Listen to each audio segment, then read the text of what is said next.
there, this is Sherry Hayes, and today we're going to talk about doing a vision board. Have you ever done one? They're a lot of fun, and you know, it's amazing. If you do it right, if you do it submitted to God, it can turn out really great.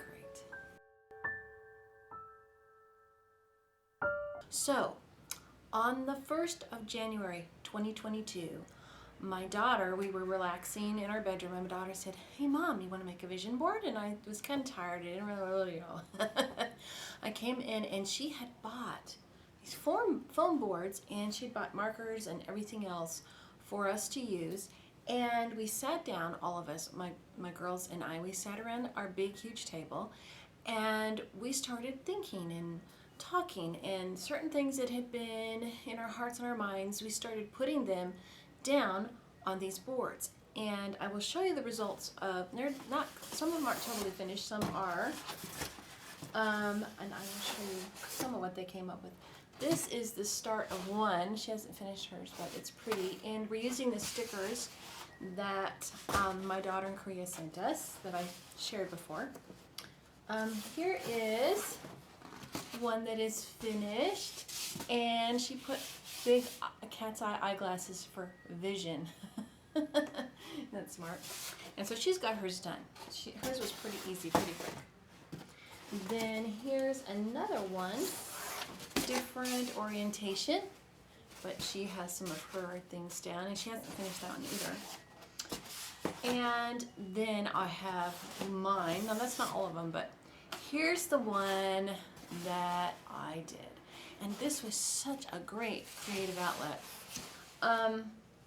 So I used different fonts. I kind of took it as like an assignment in a graphics art class. And I used different fonts and different stickers and different ideas. And I have on here some about our family.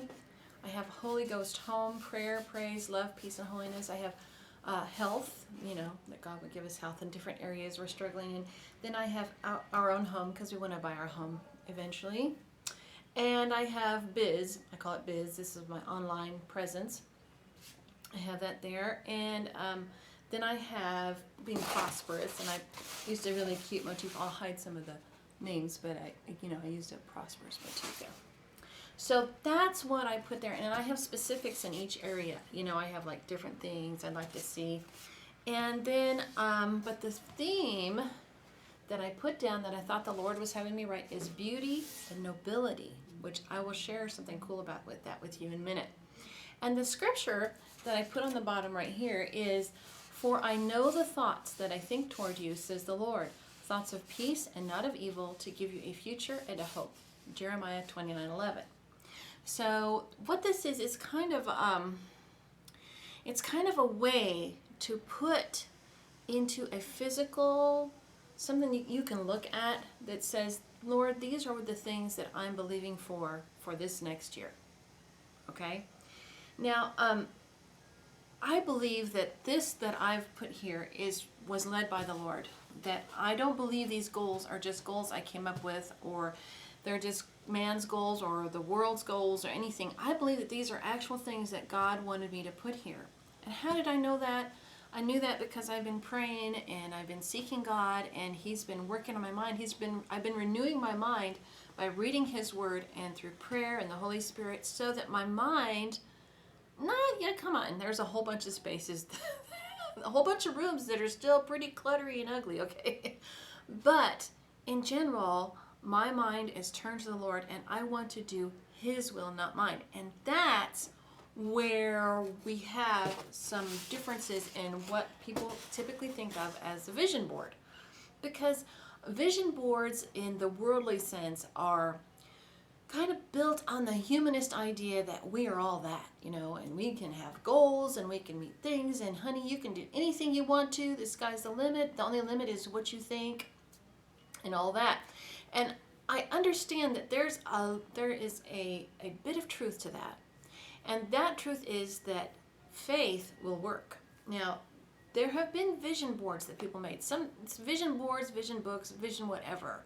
What people do is they take something that they want. Like, let's say that they want a spouse, or they want a certain kind of car, or they want a certain kind of home or a certain job. And what they will do is They will cut out pictures from magazines, whatever, of their ultimate idea, and they will plaque these either on a board, or I've heard some people put it in like a 3-ring binder, and they will like look at that and they will concentrate on that, and they will concentrate their energy in that area, and then they see certain things come to pass.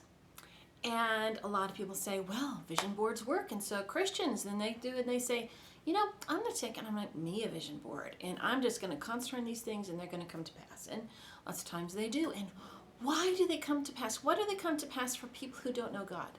And that's what I need to address. And I think it's something very important to understand, that God puts certain laws in the earth that will work no matter whether you honor him or not. Just like gravity, like, you know, whether you believe in God or not, when you jump off the roof, you're going to fall to the ground. And there are certain other laws, such as sowing and reaping, or we call it the law of reciprocity. If you are going to sow into something so positively, then you're going to reap positively, and usually more than you sow.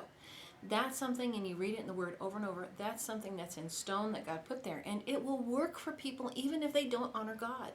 There's also the law of faith, and that kind of is a lot to do with the law of sowing and reaping. You know, if you put your faith, if you have hope in something, lots of times you'll get what you ask for. But here's the thing. The Bible says that God maketh rich and he adds no sorrow to it. But when God doesn't make people rich, if it's not in his will, then there's some sorrow to be reaped along with that, okay?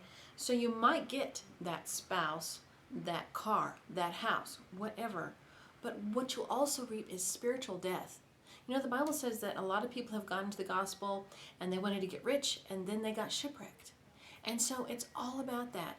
See, Jesus, when he came to the earth, he was equal with God. It wasn't wrong that he thought himself equal with God, but he humbled himself and he submitted. You see, he submitted to God in such a way that he even became obedient to death, okay? To the point of death, he was obedient. And so when we make a Christian vision board, we must make sure that we are making these goals, this hope. We're putting this hope in a way that is submitted to God. Now, having said that, I got to remind you of this verse that I wrote here. For I know the thoughts that I think toward you, says the Lord, thoughts of peace and not of evil, to give you a future and a hope. Is it wrong to be hopeful for the future? Absolutely not. This is what God says. God says that he gives us a hope and a future. That is a vision that we can hold on to. God is not a masochist. He didn't create us so he can poke pins in us and make us cry.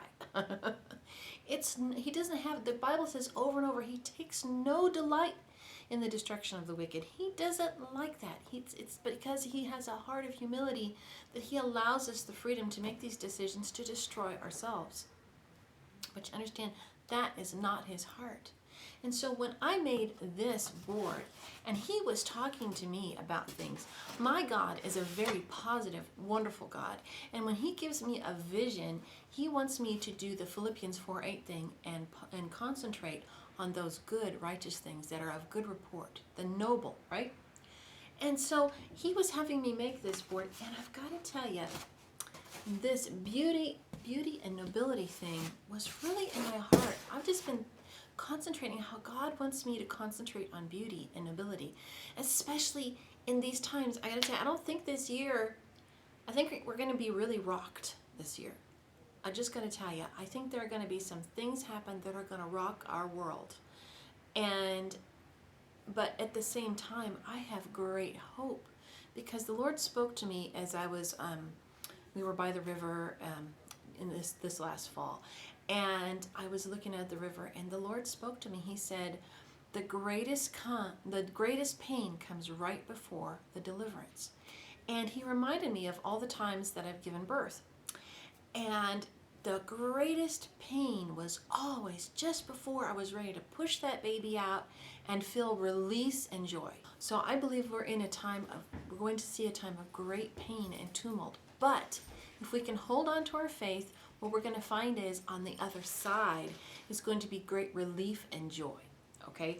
So with that in mind, what God has told me to do, I cannot live my life on pins and needles. I can't live that way. We can't be good moms, good wives, good neighbors, good friends if we're on pins and needles. That doesn't mean we can't take things serious. It doesn't mean that we don't warn people of things that we might see coming and tell them to cling to the Lord and take certain measures like, stockpiling a couple months worth of food and water, whatever.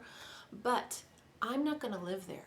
I'm not going to live in an emergency state in my heart and my emotions. And God has shown me that beauty and nobility is a way He's gracing me for this time. And He brought this to me, He confirmed it to me, which is really cool, when I was reading Romans 12. And someone, I believe it was Lady Lydia Sherman, she suggested that Romans 12 is great psychology. So I started reading it, and I always like to look up the Greek and everything. And I was looking up the Greek thing for right in one of the verses. And I looked it up, and it was this word kalos in Greek. And kalos, and I looked at this, is so amazing. I looked up the meaning of kalos, and it means beauty that comes from inner nobility. Oh yeah, beauty that comes from inner nobility. The exact thing He had me write on the vision board. And so I have just been so excited and so enthused about that. And I have been concentrating on beauty and nobility. I read to you, remember, I read to you recently about becoming a noble woman. God just does so neat when He talks to us. I think that's the difference between all the religions of the world and Christianity, is that God talks to us. He communicates with us in real ways, and He confirms what He says. He confirms it in His Word. He confirms it with circumstances. He brings things in your life, and He just speaks to you. And, in this age that we're living in, they're talking about this is the age of the prophetic. And the prophetic is not necessarily always like being a soothsayer. That's not what the prophetic is. The prophetic is just having God communicate His mind and His purposes to you, and you being able to share it with others. Like, you might have God's mind and purpose for someone you meet. I did it the other day at church. God showed me something about someone. I said, hey, I just want to let you know that God showed this to me about you. Okay? And so that's God's mind towards you. That's the prophetic. It doesn't, and I don't know, maybe some would say that's a word of knowledge, okay? But God is wanting us to operate in these amazing ways that make His Word powerful, make the gospel powerful. It's not a new age powerful, energy level, like what they call it, vibrations. That's not the word? Yeah, I don't know what it is, but anyway, that's energy, vibrations in the world, blah blah blah. That's still this cosmos. That's the cosmos, but God is beyond the cosmos. And there is something spiritual that the cosmos can't hold, that God is. You understand? I don't know if you can get that, but hopefully I communicated. But anyway, that's what I am so excited about. So I took last week and we totally pitched and burned. And I'm going to have another video on that. We pitched and burned, and what I did is I concentrated on beauty and nobility. And you know what God showed me? I had a whole bunch of beautiful things that I've been putting in cupboards and holding back. This because I wanted to be maybe trendy or whatever. And God has released me just to be that, just to show beauty and nobility in every aspect of my life, which is so wonderful. And part of it is this apron. My daughter sent this to me from Korea, and it's a crossback. And it's a beautiful garden theme. I don't know if you can see it. But you know what? I'm wearing the pretty clothes that I had saved in my closet. I'm wearing those. I am going to look for beauty. I'm not going to I don't have to buy anything. See, that's what the amazing thing is. Usually we have a lot of beautiful things. We're just not using them right. So anyway, I got to wait and save that for the next video. But I just want to tell you that you can do this too. If you want to, you can adopt a beauty and nobility for your vision board and then work around that. But every aspect of your life, you can take all the worries, all the cares, and you can put on this board, what kind of things would you ask God to do for you in these different areas of worry and care, okay? Like with your kids, with your homeschooling, with your house, with your spouse, with your relatives. What kind of things do you want to see? Put them on a vision board. Put them in front of your eyes and say, Lord, these are the things I'm believing you for, because God loves faith. Abraham was justified by faith. And God said in His Word, write the vision, make it plain so that others may run with it. I think that's in Jeremiah. okay? So that others may run with it. What? So that when they see your faith, they see what you're believing for, you know what? Others can be enthused when these things start. And I've done this before, guys, and I gotta tell you, I've had prayer lists, and I write things down on a prayer list, I put it in a notebook, and I send it away. And later I'll look at it, and boom, boom, boom. All the things that were a benefit to me, God answered. Those things that He didn't, I go, thank you, God, you didn't answer that. Boy, would I've been in trouble. Okay, so you see what I'm saying? Or I realize, wow, that was a dumb thing to ask for. I don't need that because this was taken care of. And also remember, Psalm 37 verse 4 says, delight yourself in the Lord and He will give you the desires of your heart, right? So we delight ourselves in the Lord. He gives us the desires of our heart. Sometimes our head doesn't always know what our heart wants. So we might think we know when we write it down what we want, but God looks deep into our heart and He says, you want this, but what you really want is this. Such as when I wanted to send my kids to private school instead of public school, and I wanted God to send me money. Instead, He didn't send me money, but He led me to homeschool, which answered a whole bunch of desires of my heart. Even though it wasn't really what I asked for, He knew what my heart wanted instead of what my head wanted. Hope that makes sense too. So keep that in mind when you're doing your vision board. And yeah, these were just, my daughter bought these. These were just the Dollar Tree ones for $1 or $1.25. Anyway, so yeah, so just try this, because this is a way we overcome the devil's plans to keep us fearful and depressed and despondent and feeling like we can't do anything, we're helpless and we're useless. No, no, no. By faith, we can overcome him, and faith and hope and having a vision, and it's just amazing what can happen, okay? So you can take that and you can run with it and you can have fun with it. You have a wonderful time. Like and subscribe. I love your comments. Don't forget the project we have with the planner that I'm working on, so that we can, I've got a lot of good ideas, but just keep them coming, okay? And if you haven't downloaded yet, go to my blog and download the free planner, and there'll be more coming. Okay, bye-bye.